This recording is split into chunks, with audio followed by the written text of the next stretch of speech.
আজকের রেসিপি হলো নিরামিষ বাঁধাকপি। বাঁধাকপিগুলোকে কেটে প্রথমে জলে বয়েল করে নেব।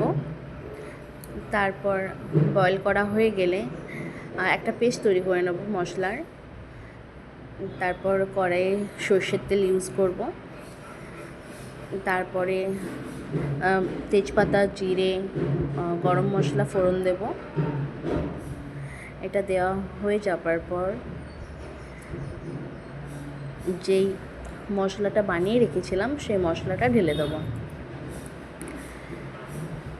এরপরে কিছু কাঁচা লঙ্কা মাঝখান দিয়ে চিড়ে দিয়ে দেবো। তারপর কিউব করে কেটে রাখা আলুগুলো দিয়ে দেবো। এটা ভালো করে কষিয়ে নেব। ওপর দিয়ে হালকা একটু জল দিয়ে দিলাম, হালকা একটু সেদ্ধ হয়ে যাবে।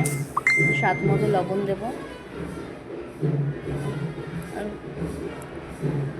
এটা একটু সেদ্ধ হয়ে যাবার পর সেদ্ধ করে রাখা বাঁধাকপিটা ঢেলে দিয়ে ভালো করে মিক্স করে নেব। তারপর একটু ঢেকে দিয়ে সেটা হতে দেব। শেষে